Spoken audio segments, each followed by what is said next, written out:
Hello, how's it going? So in this video, we're gonna see how to use the OpenAI retro integration tool to integrate a new game. So in our case, we're gonna integrate NHL 94 for Sega Genesis. So if you watch my previous video, this is the game we're gonna integrate. So first, let's start right away. You need to install some dependencies, especially the Qt5 dependencies. So this is for the UI of the tool.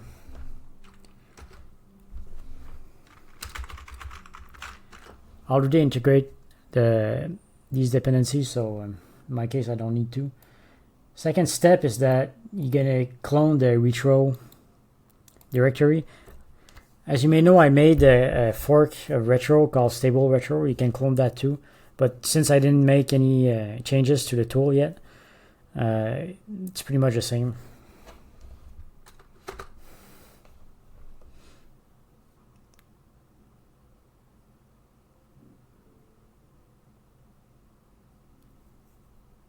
So it's a fairly big repo, so it should take a while, depending on your connection.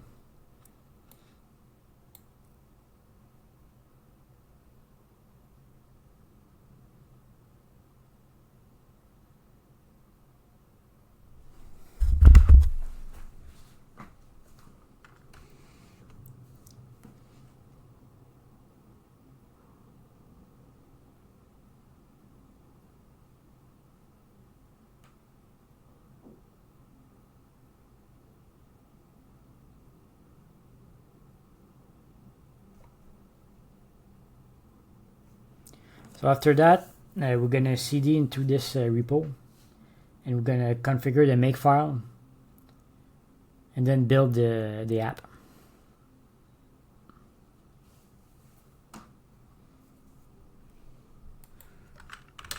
So cd retro.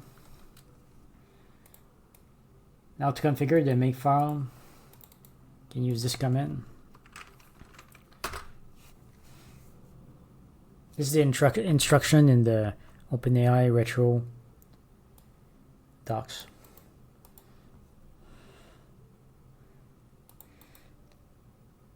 Then you can build the app. So these parameters is just to use all your cores. It's fastest way.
Next, we're going to start the tool.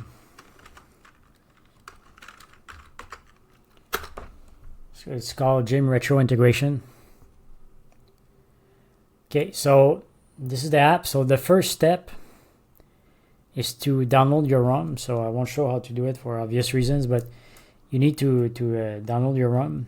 And if it's a Sega Genesis ROM, you need to name it. You need to name the extension .md. For Nintendo ROMs, it's a .NES, and GBA, of course, GBA. Sega Master System is SMS. So I'm gonna put the link to the docs down in the description if you want a full list. So first, we're gonna use the the integrate function. So in game integrate, you select your ROM, you download it. So in our case, it's NHL94.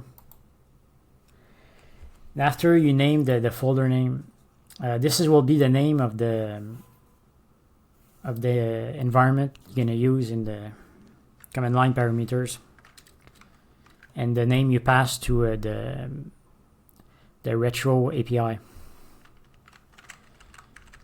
So we can name it NHL94 Genesis.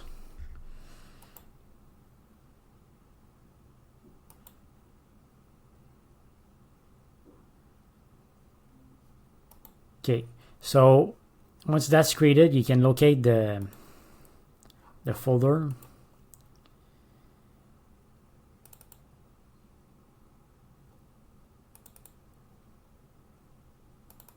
Should be in contrib. So I recommend moving this folder to the stable one, the stable folder, data stable. It's easier to manage. Otherwise, you need to specify that you want the environment to be searched in the contrib folder. It's not very practical, I think, but it's up to you. So this is the folder where all your data will be stored. So now we didn't do any work on it, so we just have the ROM, rom.nb, and then we have the checksum. So it generated a checksum automatically. So that's your checksum. Okay, so now next step is to create states. So you want to create a state where the AI is going to start to learn. So because you don't want the AI to start in the menu and having to learn the menu. So basically we're going to start a game. So in our case, a regular season, one player only. Later we can view how to do a PvP mode, but we're going to start with one player. Then we're going to select Nordique de Québec, auto control, and 5 minutes periods. That should be easier. Press enter. Oh, I forgot. So for the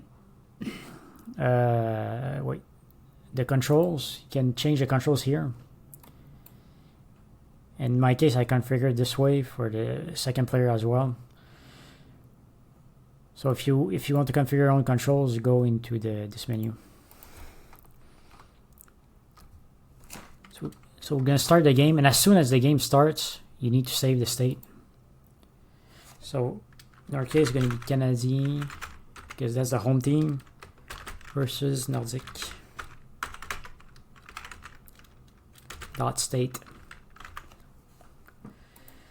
So we save the state. So this is the state that's going to be used when you want to train the AI.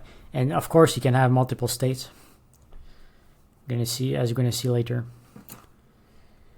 So now, next step is to figure out the variables we need. So for a complex game like that, we need much more than the score, because otherwise the AI we're gonna have a hard time figuring out how to perform. So we're gonna need many variables, and also we need variables for to know when the session ends.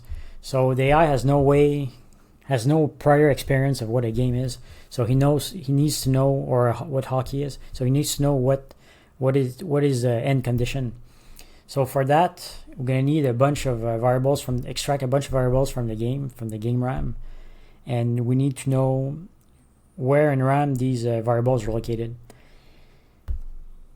Typically online, there's many guides on. For the most popular games, you have people that already extracted these values. But for NHL94, there is values already extracted to know how to change the player names and stuff like that, but not, as I've seen, not for the values we want. So we're gonna have to search it ourselves. It's not that hard, but it can be a long process depending on the number of variables you want. So first, the most important one I think is the period. So we can assume depending on the game, usually the levels are stored starting with 0, so the period is stored in RAM probably with 0. So we're going to use the is operator. So what's this going to do is going to search in all RAM values, in all values in RAM, everything that is 0. So obviously it's going to return a huge number of places, and that's okay. Now our goal is to narrow this down. And the way to narrow this down is that we're going to let the period end and start another one and search for the all values inside this list. All values are equal to 1, and this is going to narrow it down further. And later all the values are equal to 2 for the third period. And if we go into OT, we can increment the value this way. In order to save time, I'm going to search for multiple values at the same time. So the other one is obviously the score. So player 1 score, this is Montreal Canadiens. Also to 0, we assume that a score of 0 is 0 in RAM. It's pretty safe to assume. And player 2 scores to 0 as well. Okay, so also we're gonna start with these, and after we can later we can search for other variables. Like if we go into game stats, thankfully this game go into game stats, thankfully this game stores a lot of interesting variables, like the shots, number of shots. So we can give reward for number of shots, breakaways, one-timers, face-off, body checks, number of the time it's spent in the attack zone, and the successful passing as well. So that's all interesting. I'm going to search them. Okay. So now we hope that the opponent scores. Face off. So to help the opponent score, what we can do is change goalie and specify no goalie. So it should score very easily in this way.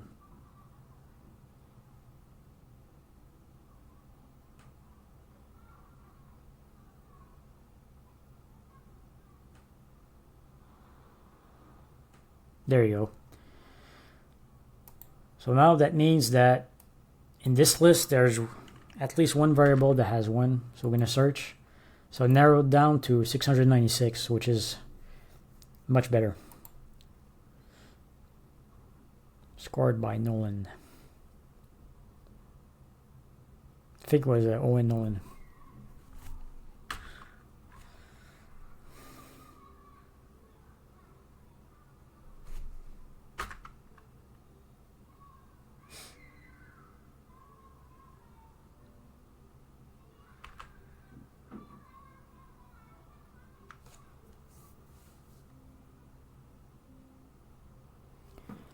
You can see on the right the UI flickers. This is a bug with the driver.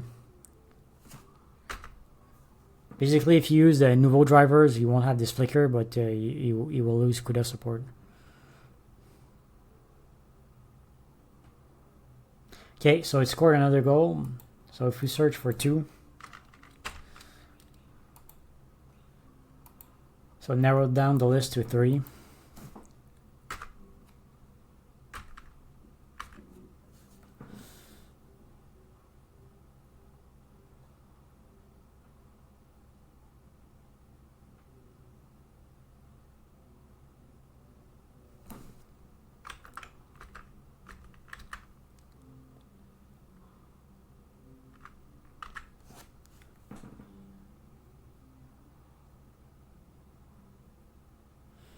Coming up.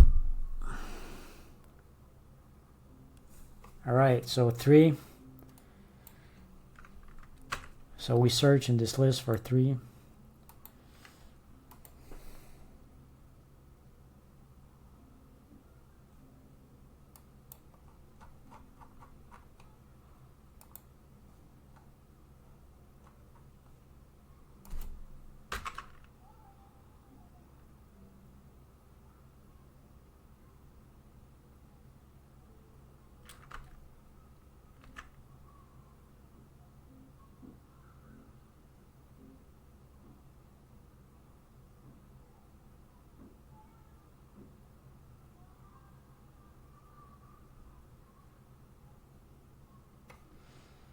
before.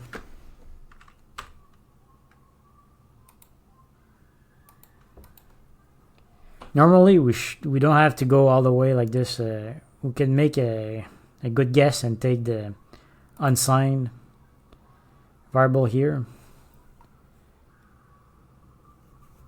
And if you want to know what these types means in the OpenAI docs, so there you have little and big endian, and the U is unsigned, signed variables, binary coded decimal, and low nimble binary coded decimal. So I'm gonna put this link down in the description down below.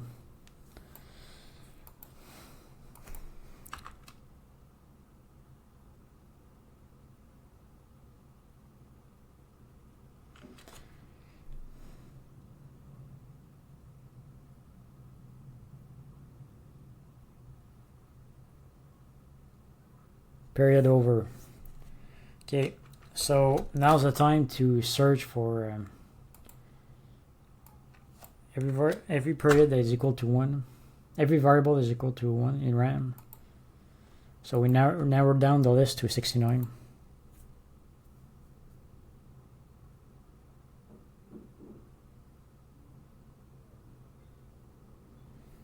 So it did the AI did an unnecessary pass. I don't know why, but anyway. So the score, we're gonna search for 5. Now we're down to 10.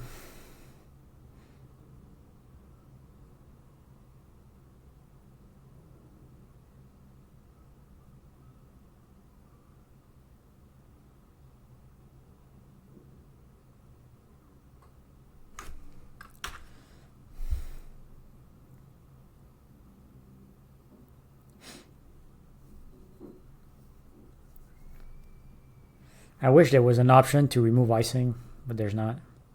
And you can hack the ROM for it though. So 6.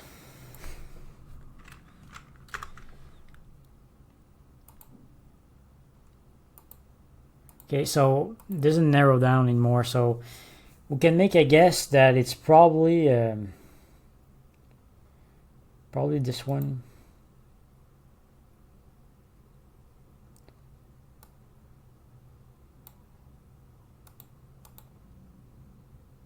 So basically, the way to find this is trial and error.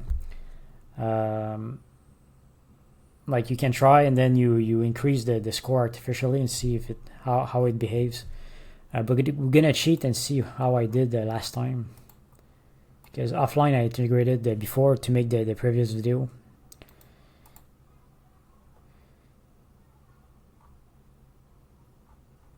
So the P1 score.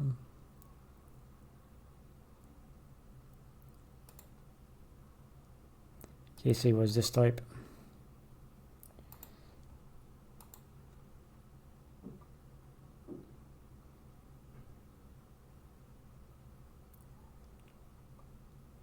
So we can make a variable with this one, or we can let him score another one just to make sure.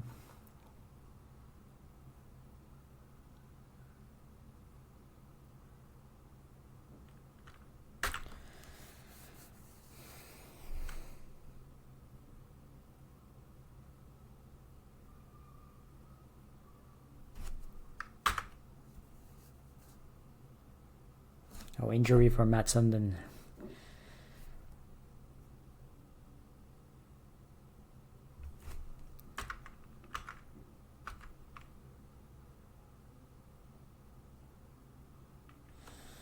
Seven. Okay.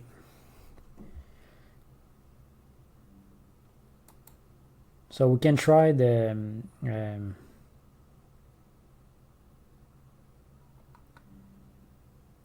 can try this one. So once you found your variable, you click make variable, and it's gonna end up here in the variables list. This is your official variables list. And now to test if it's the right one, what you can do is artificially change it. So you put 11, for example, and see if it's gonna change. So next score, it should update.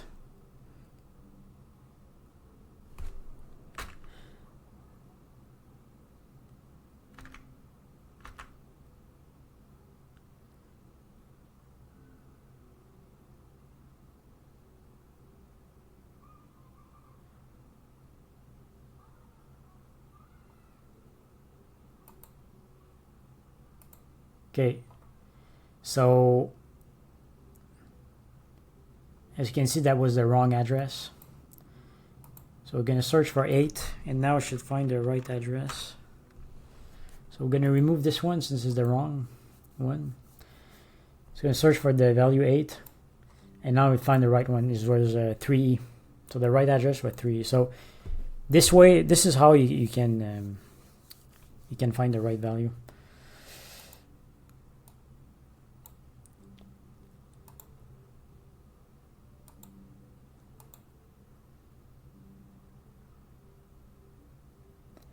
And I suggest you try the game, you let the game run a bit to see if it's the right value.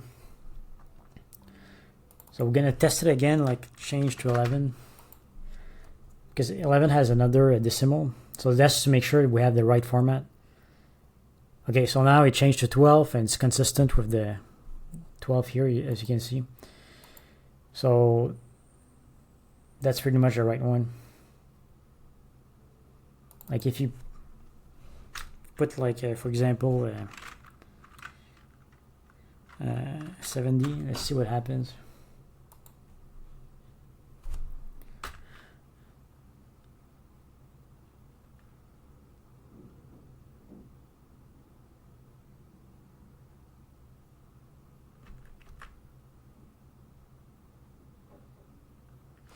Yeah, 71.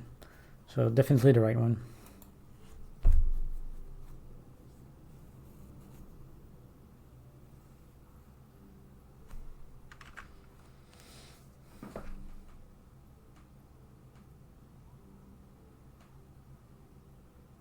So now the period is almost over.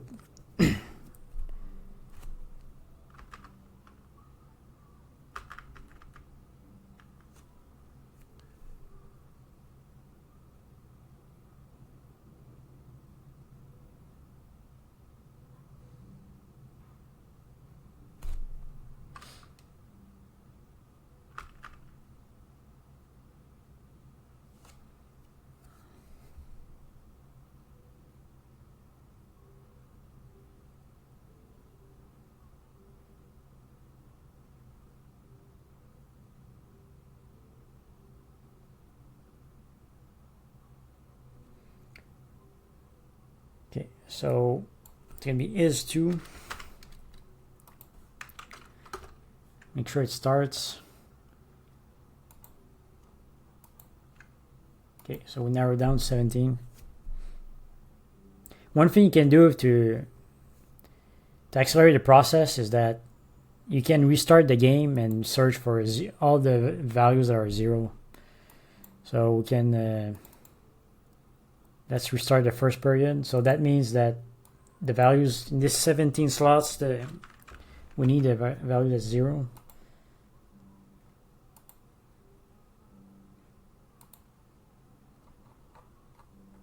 Okay.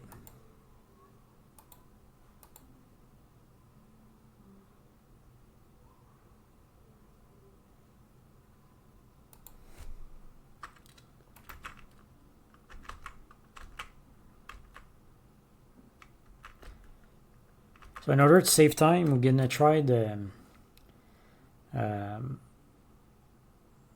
search for other variables. So P1 shots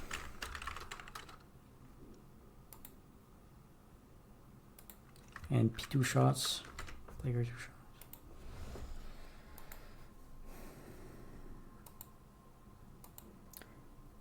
Oh, I made a mistake there because since the game already started, it's not 0. So I'm going to delete those. And restart the game. Can do reset.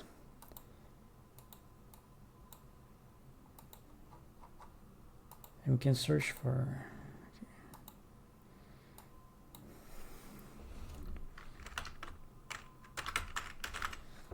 P1 shots. So definitely 0. And the player 2 shots also 0 for sure. We can search for we can start with this. I think this is enough. So we'll let the game start. So we have one shot here. Gonna let the opponent search another one. Shot another one.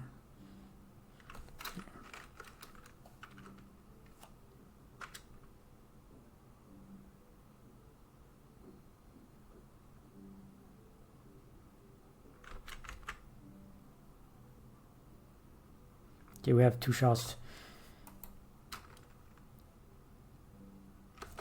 So before making another one, we're gonna. So if we go to game stats.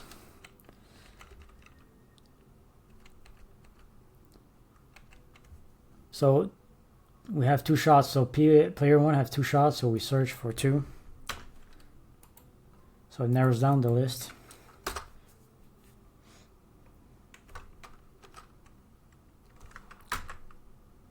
Okay, another one. So since we made another one, the stats increased already. So as you can see, 3. So we search for 3.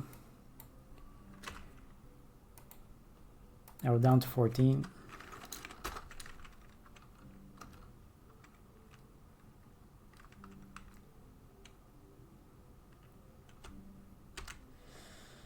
We can make a 4th shot. Here we go.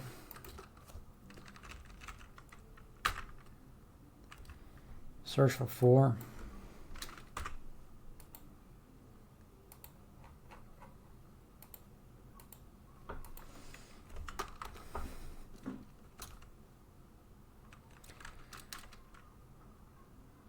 Now we're gonna let the opponent shoot as well.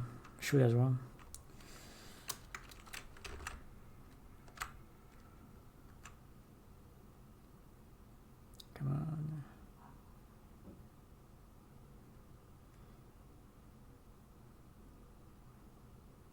Okay, so that's a shot.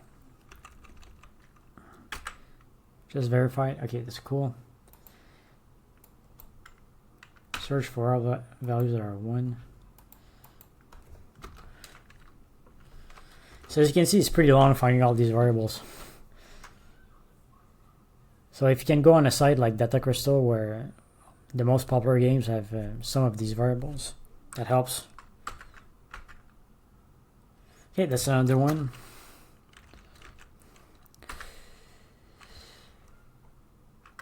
Search 2. That's cool.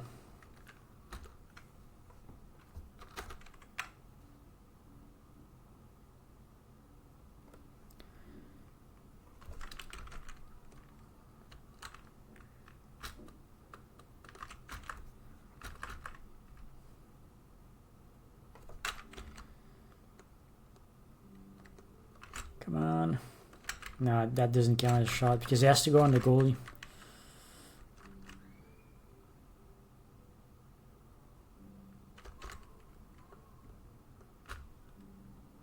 Okay, that counts.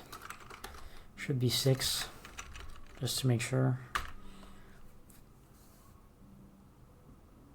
Oh, it's 5.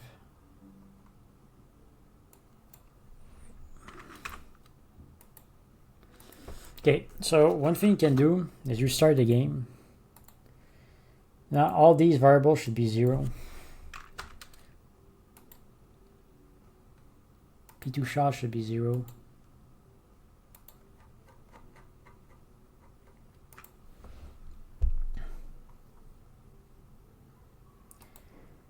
Period should be 0.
Okay, so gonna narrow down P2 shots.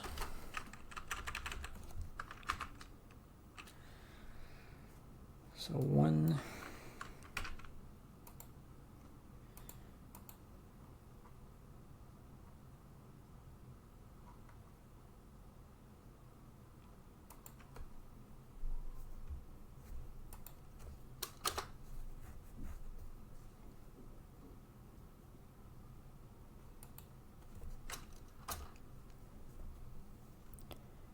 So to accelerate the process, we can save the PVP state already. So can hard reset.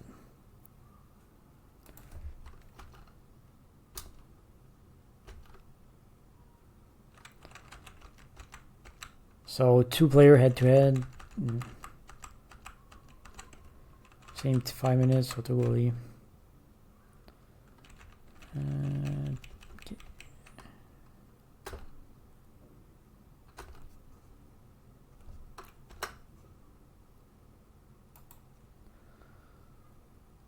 So I'm going to save state. And for 2-player states, you can name it .p2 .state. 2p, I mean.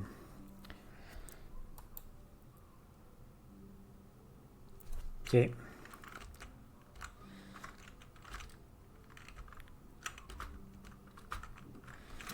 So next step is we're gonna remove the goalie.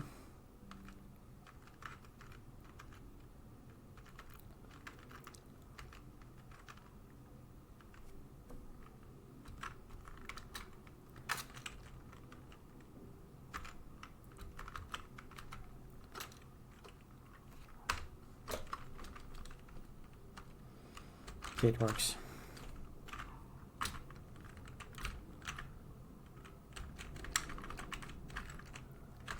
So this is going to help score goals. Okay, so P2 score should be 1 now.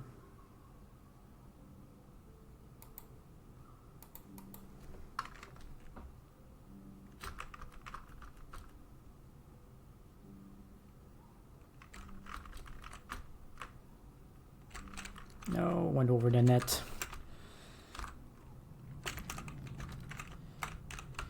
It's hard to play with a keyboard.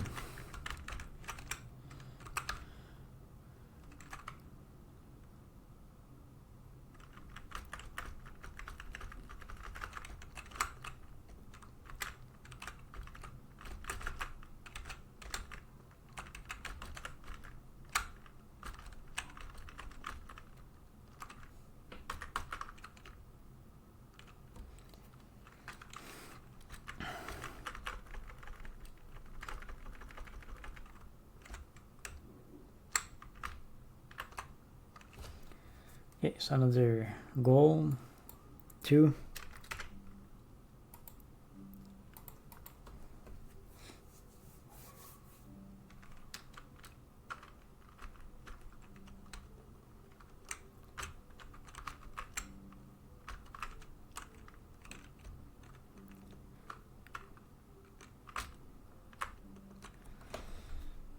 Another goal, 3.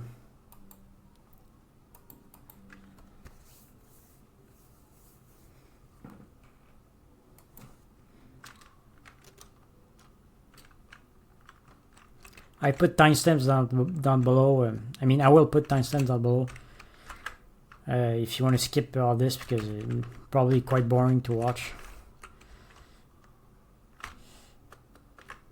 See, another one. So 4.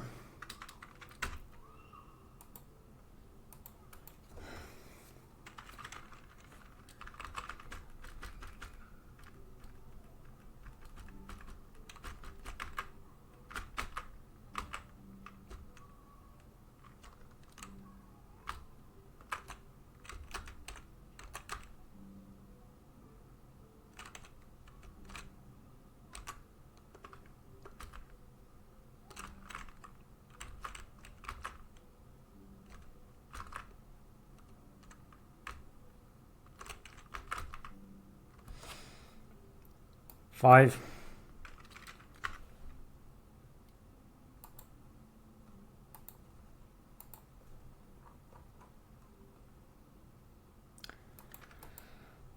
Okay, so seems the same situation, like we have multiple ones to choose from. Normally it should be the same type.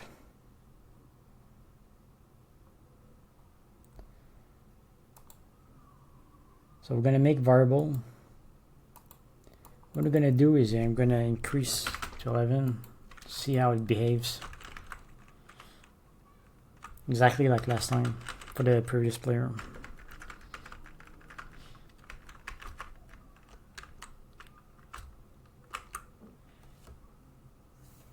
Okay, so it's not this one. So it's 6. So we're going to search for all variables that are 6. 4, we're going to remove this one.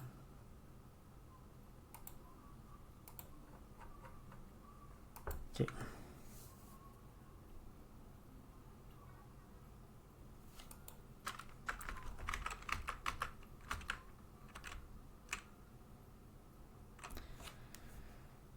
Period over, so that means is period is equal to 1.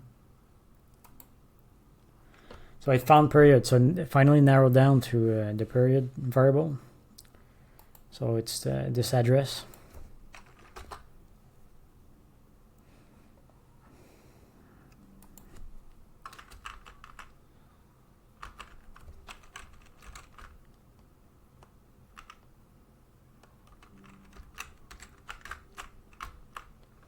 Okay, I just did a one-timer, it's cool. So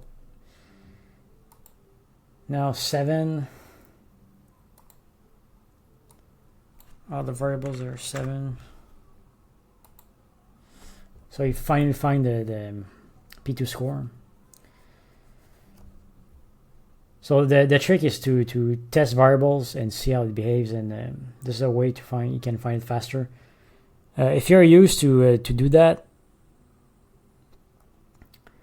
if you're used to find to hack ROMs or like that, and you have better tricks to find variables faster, please let me know in the comments, because I feel I could find these variables much faster.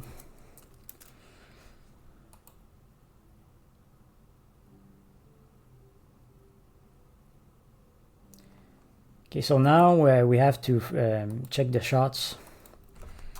So let's just check the stats.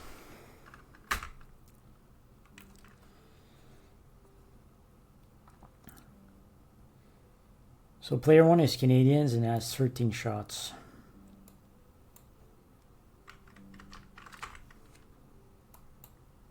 Okay, so narrowed down for this one, and player 2 is 0 shots right now, obviously, but okay. So now the goal is to find the P2 shots. Then reload the states, let the opponent get some shots.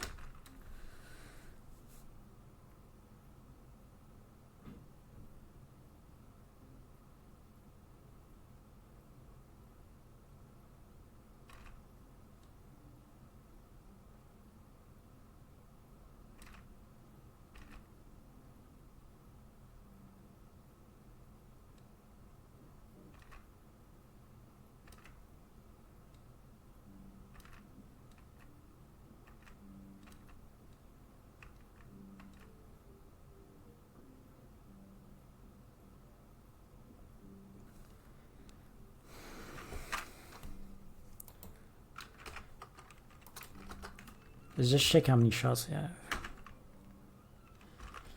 1 shot. Okay.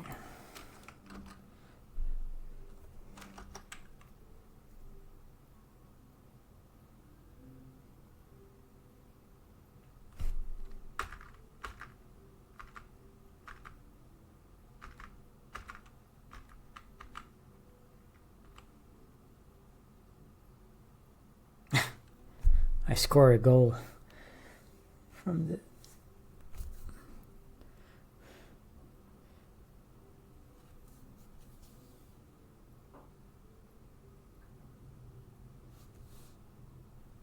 Even when I'm not touching any controls, the AI have trouble playing. I don't know why.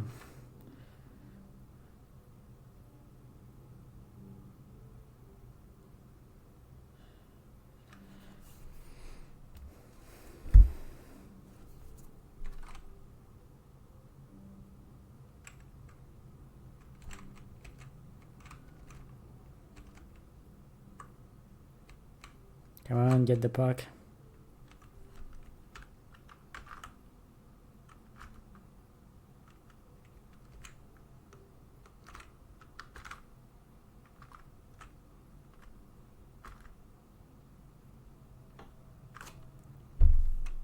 Damn, he sucks.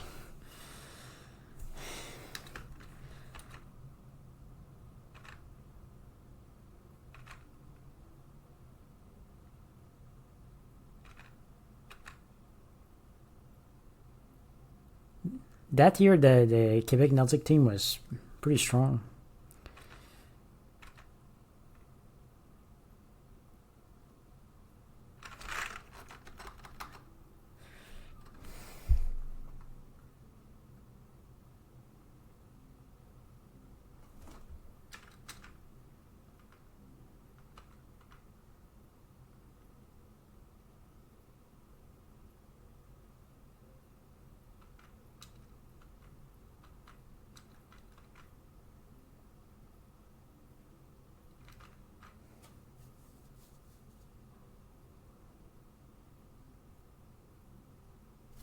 Okay, so that's another one.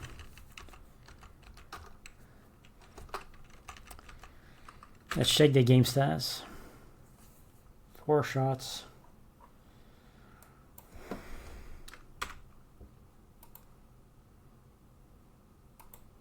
Okay, so we found the right variables.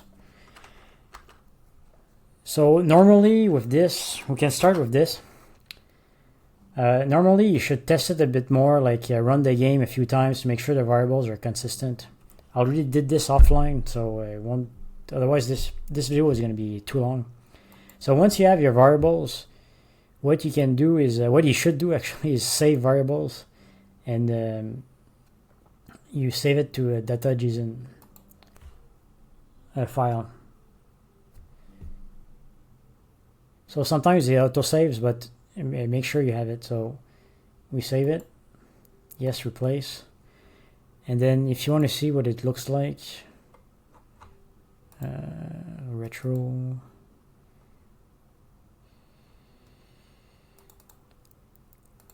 Data contrib. So it looks like this.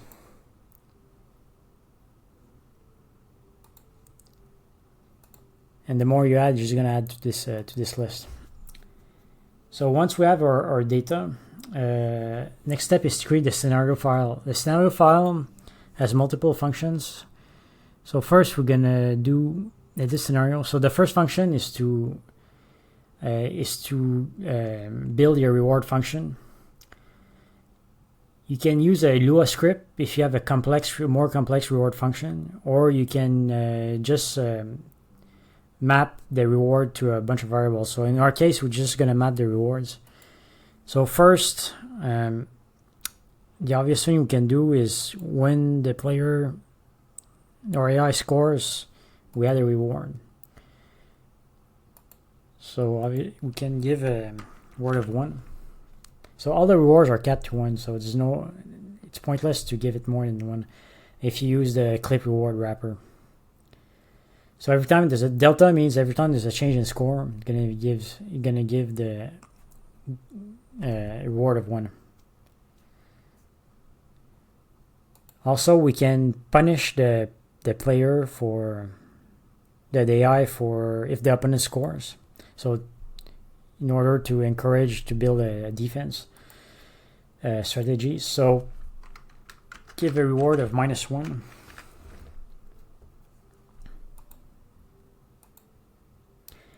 There's no health in this game, but if you have a health, like let's say you remove the health of an opponent in a fighting game, like the health of the enemy goes down, what you do is not give a reward or a negative reward. What you do is you give a penalty for it. So every time it go when the value goes down, it gives a penalty. When the value goes up, it gives a reward. But since the player 2 score goes up, unlike a health, you have to give a negative reward as opposed to a penalty. If you give a negative penalty, that's a reward. That's like a reward. It's a bit the way they do this is a bit confusing, I think, but this is how it works.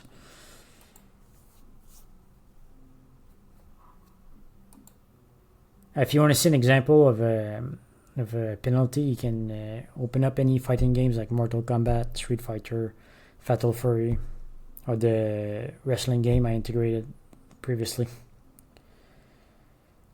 And then we're gonna also give reward for shots. So add a reward of 1. Because this is to help, because scoring is too long-term reward. Like all the steps you need in order to be able to score, and the scoring is a rare event. It's going to be very, the learning process is going to be very long. So you need to give intermediate rewards. And one of the rewards you can give is shots. So to encourage shooting to the net, because this is how you go. This is how you score a goal ultimately. Later you can add face-off, body checks. Like I if you watch my previous video, I added all these variables, and you can give a penalty for every time the opponent shoots. So this way it encourages the AI to develop some defense mechanism. The same way for scores, but shots are much more often, so the learning process is going to be faster. Okay, so this is done. Now next step, this is the end condition. So we want the game to end when the period is the period ends, not when the game ends, because as you notice, every period the teams switch sides, and the problem with in the context of machine learning is that since it switched sides, it's going to confuse the learning process, because now it has to go down the ice rink instead of up. Ultimately, it's good that you should be able to train it for to handle both scenarios, but that's complicated. That complicates things a lot. So I recommend really ending the training after the first period. So we're gonna add you add end condition here. So as soon as the period is equal to 1, you end the session is gonna end. It's gonna restart the state. So once this is done, we save the scenario, click save, replace. So now you have your scenario file. So if you want to look, if you want to know how it looks like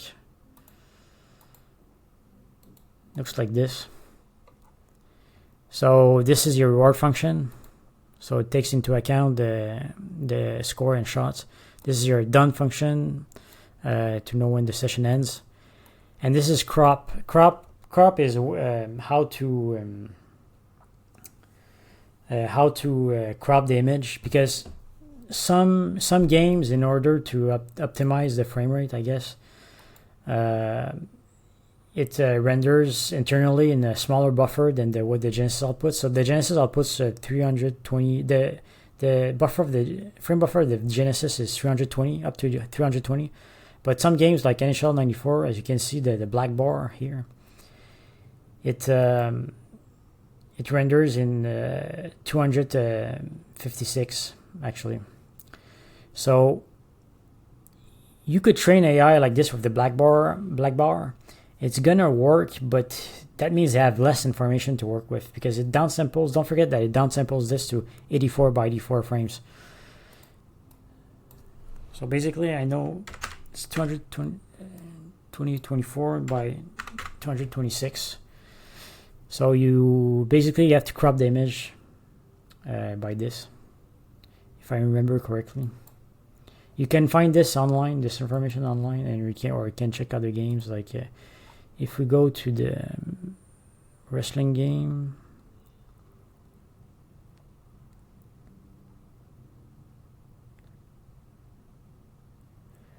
so here, okay, so it should be the same. Okay, we did a mistake, so it's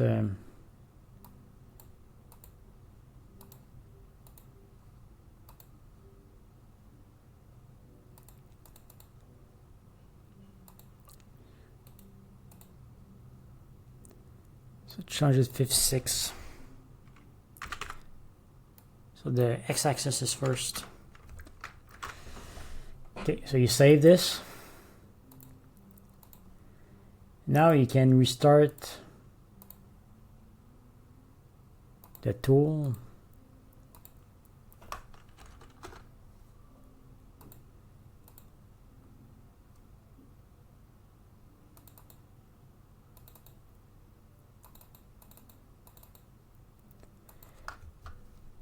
And if we load the state, we should see no longer a black bar. So this is what the AI is going to view, and downsample to 84 by 84, of course. Okay, so now the thing I recommend is testing. So now here the scenario information. This is to test if your reward function is okay, and if your if your done function is okay as well. So you can check the cumulative reward here. Cumulative means that instead of flushing the reward like for the learning process, what happens is it's gonna accumulate into a buffer, so that you know that it's easier to track this way. Otherwise, you would have to output a graph, a time graph of all the rewards that you have.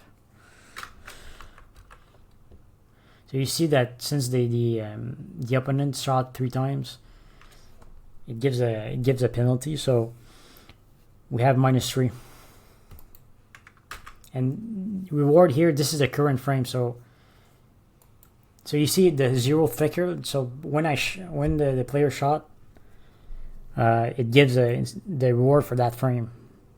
And when nothing happens, then obviously the frame returns 0. So you need both information to debug. Done condition means that we haven't met the done condition yet.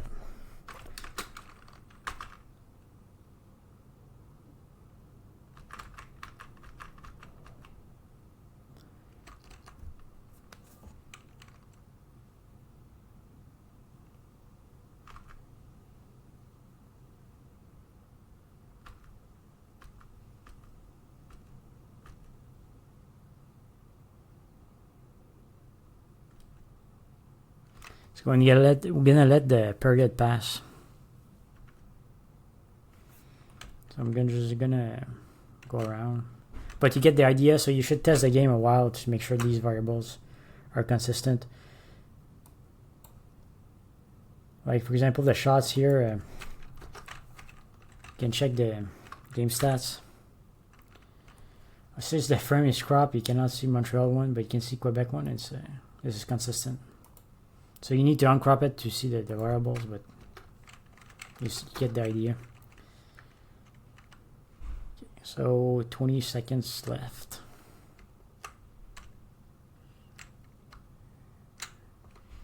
Going around the rink. Okay, so period over.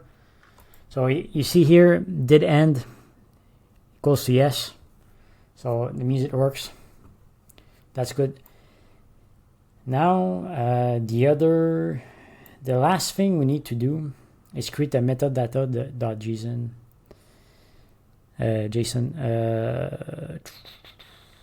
We can copy this one, paste.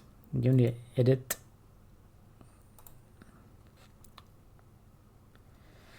Okay, so default state means if you don't specify a state, it's going to use this state. So in our case, we want to, if you don't specify a state in the retro API, you want it to specify to use a Canadien Nordique.